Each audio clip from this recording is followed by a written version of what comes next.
परमेश्वर के पास हमारे लिए एक प्लान है, इसीलिए उस प्लान को पूरा करने के लिए वो आपको मन फिराने के लिए बोलता है। उसमें हमने समझा कि क्यों परमेश्वर हमें रिपेंट करने के लिए बोलता है, ताकि हम नाश ना हो।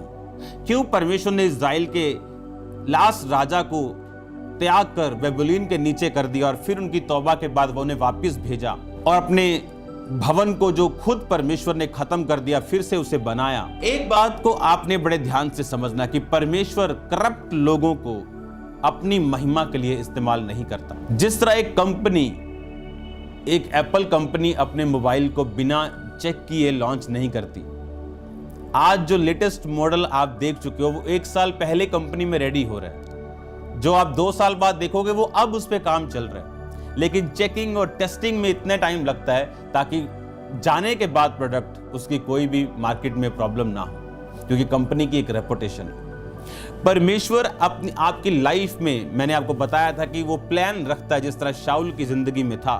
मुख्य स्थान और मुख्य भोजन का पीस बाइबल कहती उसे दिया गया, जबकि वो बिन्यामीन उसका सबसे छोटा गोत्र था, वो उसका कुल उस गोत्र में सबसे छोटा था।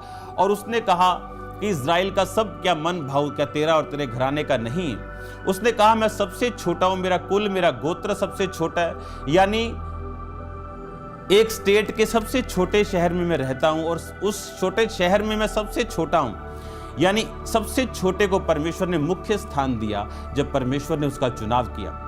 और प्रकाशित वाक्य 1 उसकी 5 और 6 के अनुसार बाइबल कहती परमेश्वर ने आपको राजा, He had made us kings and priests, राजा और याजक उसने आपको बनाया। वो सेम प्लानिंग्स आपकी लाइफ में रखता है जो उसकी शाऊल की जिंदगी में थी। आज सेम प्लानिंग्स आपकी लाइफ में वो रखता है। आप कितने भी छोटे से छोटे क्यों ना हो, लेकिन परमेश्वर वो सेम योजना आपकी लाइफ में रखता है और उसी तरह से परमेश्वर आज आपको ऊंचा करना चाहता है। और बाइबल कहती परमेश्वर ने अपनी योजना शाऊल की जिंदगी में शमूएल के द्वारा प्रकट की। वो आज भी अपने लोगों को इस्तेमाल करता है। आज भी वो जो मैन ऑफ गॉड, जो डिवाइन हेल्पर्स हैं, वो उन्हें यूज करता है। पवित्र आत्मा उन्हें गाइड करता है, वचन उन्हें गाइड करता है उस डेस्टिनी तक लेके जाने के लिए, उस लेवल तक लेके जाने के लिए, उस कुर्सी तक, उस मंजिल तक लेके जाने के लिए जो परमेश्वर ने आपके लिए रखी हुई।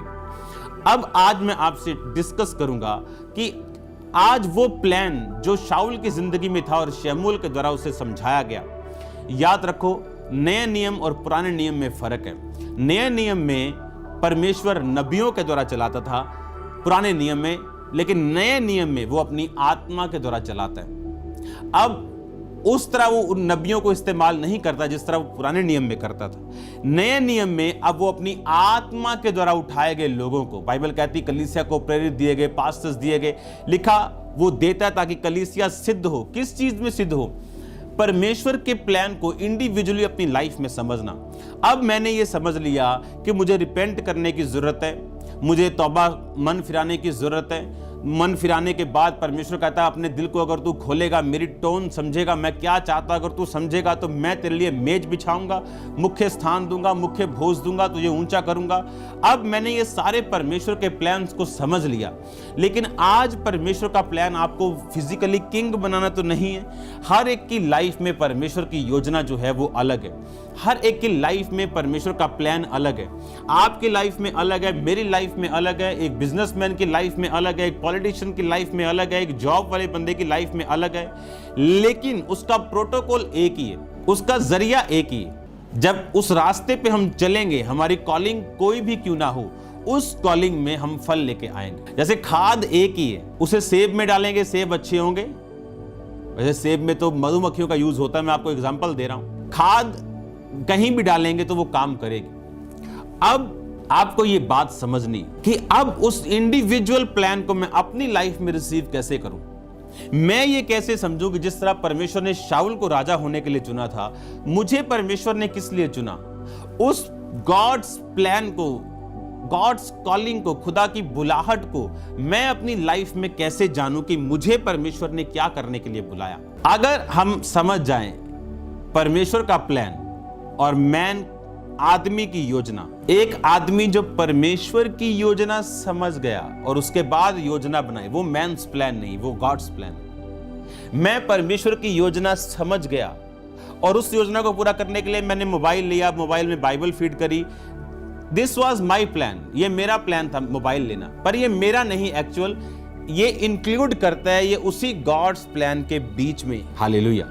पर अगर गॉड्स प्लान के अंदर फिट ना रह के कुछ अलग किया जाए, वो गॉड्स प्लान नहीं, वो है मैन्स प्लान। जिस तरह योना नबी ने गॉड्स प्लान को त्याग के अपना प्लान चुना, जबकि परमेश्वर ने उसे निन्वे भेजना था, वो गया नहीं, तरशीश को भाग गया और रास्ते में उसको ट्रबल हुई, और रास्ते में जब वो मरने लगा, जब शिप डूबने लगा तो उसको फेंका गया और वो मछली के पेट में गया, तौबा की और वापिस आया उसी शहर।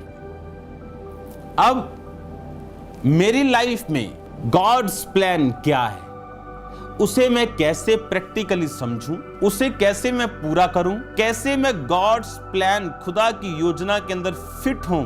आप एक बात को याद रखो, आपकी लाइफ के लिए कुछ ब्लेसिंग्स को आपके जन्म लेने से पहले ही चुन लिया गया। आपकी लाइफ की ब्लेसिंग्स को, मैंने कहा, आपके जन्म से पहले ही चुन लिया गया। आपके लिए सब ब्लेसिंग्स को बना दिया गया। अब जैसे ही हम गॉड्स मास्टर प्लान में घुसेंगे, वो ब्लेसिंग्स, मोर देन 90% ब्लेसिंग्स आपकी लाइफ में बिना मांगे आपकी लाइफ में एंटर करती जाएंगी। एक गरीब व्यक्ति के लिए एक पिज्जा प्रेयर पॉइंट हो सकता है, लेकिन एक किंग के लिए वो प्रेयर पॉइंट नहीं, वो उसकी चॉइस है, चाहे वो खाना चाहे चाहे ना खाना चाहे।